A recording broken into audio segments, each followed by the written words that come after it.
Welcome to Land Academy. I'm Jack Butala. I'm Jill Dewitt. We show you how to buy real estate for half of what it's worth. And sell it on the internet really fast. We are Jack and Jill, and this is the Jack and Jill Show 2.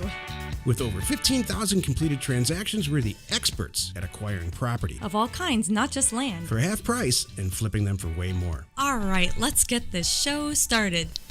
Jack Butala with Jill DeWitt. Hey there. Welcome to our show today. In this episode, Jill and I talk about how to overcome bad situations. I'm looking forward to this for a lot of reasons. I can't wait to hear why. I'm looking forward to it because I'm like a hothead from Detroit. Oh. And so I can make a bad situation out of anything good. Yes, you can. Yes, you can. And I can make a good situation out of anything bad. I know, Darma. Let's take a question posted by one of our members on the landinvestors.com online community. It's free. It's really good. Kristen P asks, "Hi, I'm looking for some advice on what to do in this situation.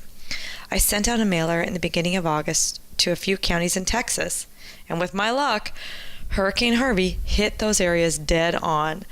So I'm not sure what the best route is. I know the area will be restored within time. However, I am worried about buying these properties and having an issue selling them due to others being concerned about the damage in the area and whatnot. What would you do in my situation? Thank you, Kristen." This has come up a lot recently because there's lots of hurricanes. It's hurricane season. Right. And Jill and I actually agree on this. Mm-hmm. It's the one thing we agree on. Yep. As Ripley said in the movie Alien, nuke it for morbid. I would not even answer the phone.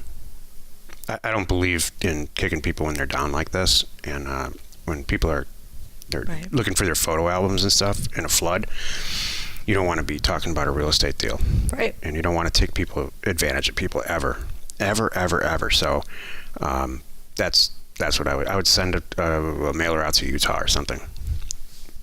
Well, what about this idea, Jack? Now that you're talking about it, I mean, so A, we totally agree, which is don't try to take advantage of people now in this situation. Got it. And you're 100% correct, Kristen P. You know, you're right, all right. But what it looks like to the rest of the world is that you're trying to screw somebody.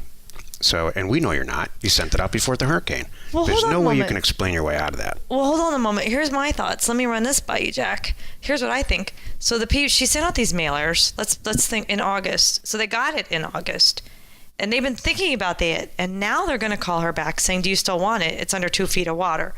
Let's talk about that for a second, because that really may be what's going on. She's made an offer, and she still wants the property.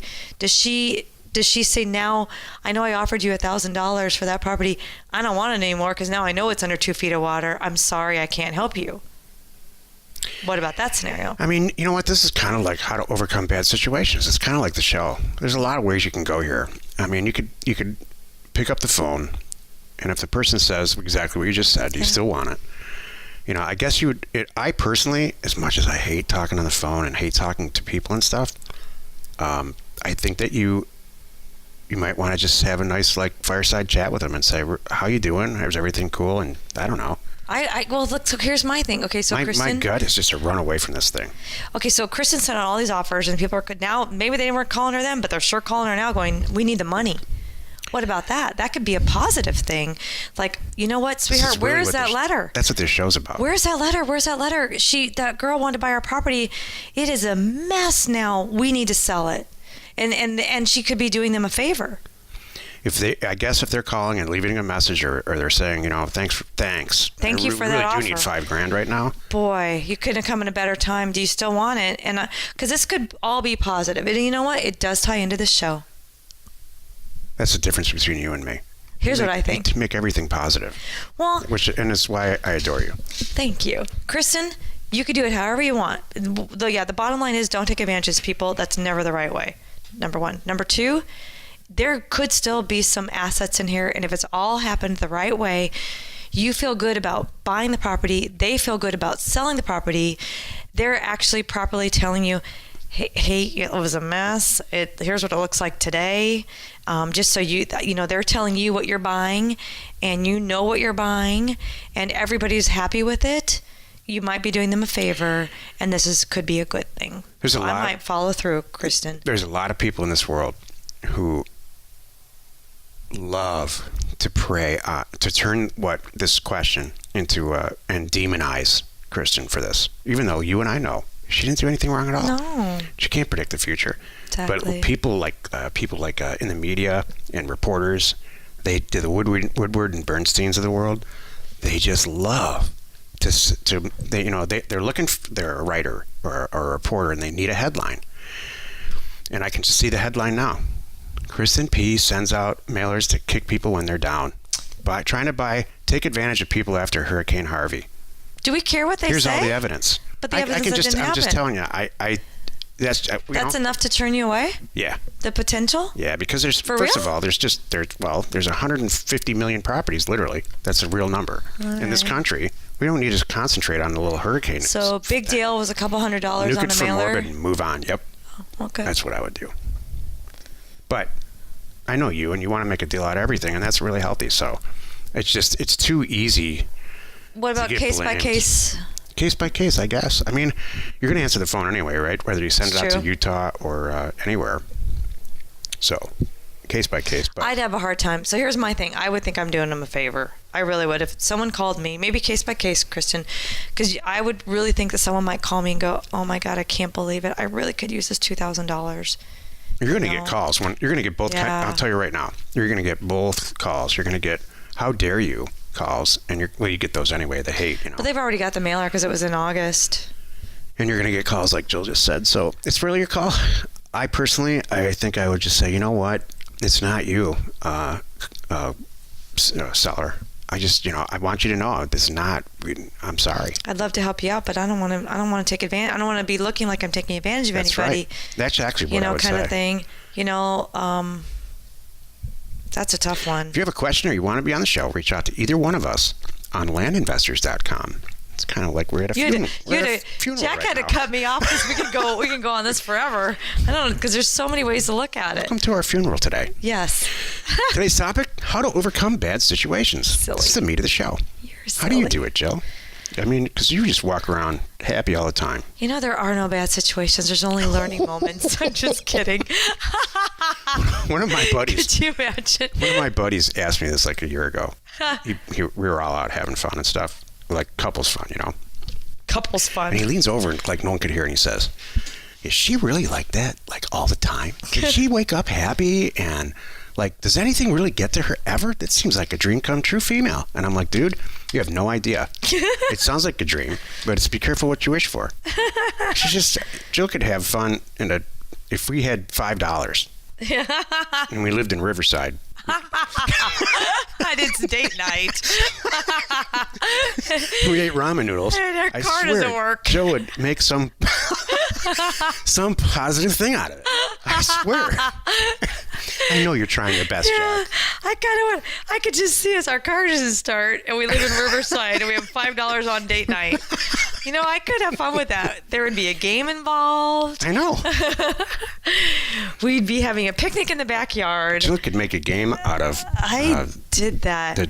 the cardboard center of a toilet paper roll. Dude. I'm not joking. I've done that. I know. There's been times when we didn't have much, and I was the kids were little and just trying to have fun. And I remember doing Subway sandwiches at the park and having a picnic and spreading out a blanket, and the kids thought this was the greatest thing. I They're know. like, wow, this was awesome. They didn't know it was a $20 event. This is what we could do right now. And this is a long time ago. And they thought they just wanted to do that every Thursday. Why can't we do this every Thursday? I'm like, well, that's great. I remember that. I don't know why I did. Yeah. That was a long time ago, Jill. Exactly. So that you could do that. All right. So There was a time where no one was buying property or selling property for about 2 years. And that's what Jill's referring to. Fortunately, we didn't have any debt, and we didn't borrow any money, so we got through it pretty well. But I remember that. When Jack says no one, it means that there wasn't a lot. It wasn't like it was in the beginning. You could still unload property, but it was harder, longer, and it was cheaper. And thank goodness they were all paid for. Because that's how we roll. That's right. So it was like, all right, we're not getting double our money. We're getting 50%, 75%. Dude, I'm still making money, and we're still cash okay. flowing, let's say. And we had a lot of property, thousands of properties. in the can there. So I don't know what the right term is. In the can's good. Okay. So, Do you guys have any property left? We got some property in the can. You're selling. What are you, a movie producer now? Oh my gosh. It worked. So I was going to, well, that's number one. My first thing I was going to define, all right, let's define what's a bad situation. One is nobody's buying anything. Well, that's a bad situation. Number two, a deal's gone really awry. That's a bad situation. Number three, you have business issues. Your website crashed. An employee walked I thought we were out. going to talk about tailgating or something. Oh, no. How do you overcome a bad tailgater? Well, that's another bad situation. That's what I want to talk about. We could talk about that After too. you're done with the real estate All thing, right. that's what I want to talk about. Okay. Money problems. That's a bad situation. So there's a lot of bad situations. Tailgating, somebody illegal. Hey, you just got served. That's a bad situation. I don't know. I mean, dream it up. There are a lot of bad situations. You married the wrong person. That's a bad situation. You have 3 kids and you really like 2 of You're them. getting audited. That's a bad situation. There's a lot of things that can be bad situations. You know, and I'm thinking, we're joking on the big ones. There could be little bad situations like, doggone it, my car won't start today. It's not the end of the world. That's a bad situation, though, at that moment. All right, so what do you do with all of these bad situations? All right, this is going to be a chill moment. But number one, it's breathe. Oh my gosh, really? Yes, stop it. That's your advice, breathe? This is a 3-step process. Hang with I'm me just here. saying what all the listeners are saying to themselves. That's fine. That's your advice, breathe? Well, you know why? Here's why. You need to take a step back and really evaluate how bad this really is. Is it really going to sink the ship? And you have to take a step. You got to breathe a moment. Don't react yet. Take a step back. This is not a military thing where you react first, think second. You need to think first. That was going to be my advice. Well, I know that, but this is not the military way to do this. So hang with me here. I am. Okay. So this is not a fire. But you need to take a step back and really evaluate it to make a good decision. That's why. If you react first on a lot of these, you might make the wrong decision, and we don't want that. Number two, You wrote stuff down for this. I did write stuff down. So Jack's looking the other way right now, and he just flung his head Never. around to look at me going, Ever. you have notes? There's nothing in our professional lives that Jill works on less than in this show. You know why? Because this is fun for me. You know what I love? I love the ad lib, just let it flow way we do this show for Our me. 6 listeners feel the same way. Yeah, they do, and love our now ad lib. 2. So anyway, all right. And then, okay, now we got to assess what this is. So, and then if we have a plan, great. Well, you know what? Try to come up with a plan. That's really step 2. Try to come up with a plan to get yourself out of this situation, or at least figure out what you need to do. And then be upfront and honest with everybody that's involved. You have to come clean. You know, if it's something you did or even that you didn't do, you have to tell everybody, so this is what's going on, everyone, and here's what we're going to do about it. And then number 3, or I don't know where I am in the steps, but do the right thing even if it costs more. That's my thing about bad situations. That's all good advice. Thank you. Uh-oh, here comes My buddy Jack. Dennis, who's a fantastically successful home flipper. The one who's coming to visit He's us? Italian, too, like I am. Yes, the one who's going to be here probably today. Mm-hmm. He has a saying, and he said it's like changed his life recently. It changes the quality of his relationship, let's say that. He said, I ask every time I get a little miffed about anything, I ask myself this question: is this going to matter in a year? And he's like, no, I'm just a happy person because nothing's going to matter. Stuff that you really get upset about, it just doesn't matter, really. You know, there's a few things that you should get upset about, like my kids failing math. That's actually, you got to do something about that. But, you know, outside of some real serious But you health help issues them. and stuff, I mean, you know, it doesn't Get him matter. a tutor, man. solve the problem. I looked at what number, for whatever reason, I look at the bestseller list, books, all the time, and there's a bestseller, one of the books that's like number 6 right now. G rating. Yeah, The title is this: How to Not Give a F. Yeah. The art of not giving an F, or, you know what I'm saying? And I really believe that. You know, the older I get, I'm like, you know what? Who cares? Who cares who the president is? Just don't care. Because all these things are in place to make sure they don't go crazy rogue, no matter who it is. Right. So I like that. Overcoming bad situations is a personal thing. I have struggled with this, and not so much the last few years, but my whole life, because I'm an Italian hothead from Detroit, and people piss me off. Oh, I can't say that word. Yeah. People make me mad. And for most of my life, I've really reacted strongly to it, and it's gotten me nowhere, quite honestly. All it does is get me mad. It agitates and aggravates the person that's really doesn't even know they're tailgating, because that's how stupid they are. It's just, you know what? You got to laugh and walk away. And what I've learned recently is there's huge power in silence. If somebody's messing with you, if you sit there quietly and just look at them like you're the biggest idiot on the planet, it's going to stop 9 times out of 10. You know what I do? I have a mantra in my head for those things, like really bad people and stuff like that, and the tailgaters. Welcome to our family discussion, listener. Yes, you like this?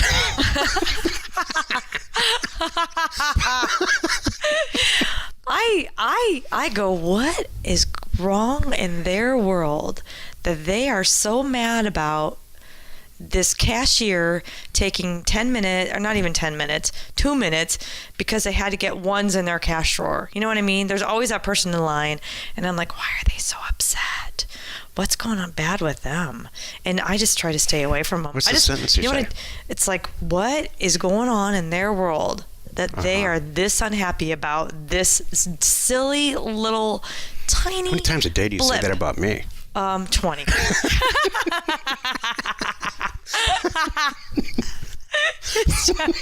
Jack, do you know what's so funny? I gotta just say this. This is so good. So where we live, there's a front door and then a back door, and we're real close to the water. So we often leave the whole house open, and just let the breeze flow through. Well, the back door, if you don't put the stopper there, it'll close by itself, and it'll like slam. So it's half the time I don't know if it's a breeze or if it's Jack. And I just ignore it. I'm like, well, it's one or the other, and I don't do anything. That's great. I think it's outstanding. What's he mad about now? There's times that the door slams, and I'm like, uh-oh, what happened? You know, kind of thing. And like, oh, it was the breeze. It wasn't Jack. But that's what I use that mantra. I'm like, well, whatever it is, I'm staying out of the way. And it could be something silly and little, like a tech issue or a website issue. Yeah. And it's nothing to do with me. It's you. Oh, never. So thank you. And I just kind of stay out of the way. I never get mad at you or the kids. I get mad at situations. Yeah. You know, I never get mad at you, Jill. Thank you. You know, it's hard for some people, and it's hard for me. It's hard not to take on other people's things.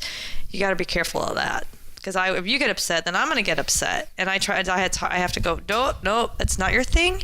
Let him handle it. It's his thing.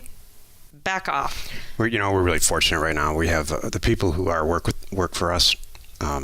We have the best group of people I've ever had since the 90s as employees. They just they seem to solve their own problems, or at least they hide them from us really well. They do. Either way, that's fine with me. Exactly. That's awesome. Let's bring this back to real estate. Nope, nobody saw that. Good. Bring this back to real estate a little bit. Okay, so bad situations. So no matter you spent too much. What we're all about here is sending blind offers out to property owners, all property owner types, for less than the property's worth. And I'm here to tell you that really upsets a few people. Yeah, there's a bad situation. Who the heck are you? Who do you think you are that you're going to send me an offer for my piece of property that's worth $1.5 million for 1.2? Right. And you know what? They're right. And that's okay. And here's how I explain it when I actually do talk to them, when it gets that bad. Like, I have this saying, if stuff gets to me, it gets to my desk, it's either really bad or really good. And so every once in a while, there's somebody that just won't stop. And so I call them and I say this: listen, I sent you an offer for 1.2, and I know your property's worth 1.5, and you clearly don't want to sell it. we call it the hate in the office, like Haight, like Haight Ashbury. So, this is the business that we're in. Truthfully, this is a business we're in, and I've got 6 signed offers from the same mailing from people that are your neighbors, by the way, who are selling me their property for $1.2 million. Yeah, it's worth 1.5. Get over it, man. And it's the same what Jill said. What? And that's what I say. You need to ask yourself what's wrong in your life that you're so angry that this little piece of paper that you really should have just thrown away like everybody else that got it. This is sending you to the moon. Mm-hmm. And that makes them stop. It's them and it's not you. And just let it go. If they don't want to sell, have a nice day. Right. That's But fine. I'm going to respectfully ask that you stop harassing my staff. Yeah. Then I hang up the phone, and then this is what I say to myself. Or I'm going to crawl through that phone. That's funny. That's funny. So This is fun talking about stuff like this, Jill. I know. Nobody's left listening, but it's fun for us. That's okay. It is good. Join us in the next episode where we discuss lessons from data-obsessed people like me. Oh, and we answer Luke Harris's question about HOA fees. You are not alone in your real estate ambition. Good show, Jill. Good for us, anyway. Yeah, that was therapy. See how the numbers come back. Yeah. Probably lost half of our audience. That's true. We're going to turn into a psychology something. It's not fireside chat. I'm trying to think what this is called. Psychology 101 with Jack and Jill. I don't know. That's so silly. Hey, you like our show? At least the other ones? You like our show. That's your problem. That's your problem. Hate our show? That's my problem. Either way, subscribe. You'll be entertained. And rate us on iTunes or wherever you're listening. Information and inspiration to buy undervalued property. We are Jack and Jill, and this was the Cash Flow from Land Show. We are the experts at acquiring property Of all kinds, not just land. for half price just so we can flip it for way more. And really fast. Thanks for listening. You are not alone in your real estate ambition.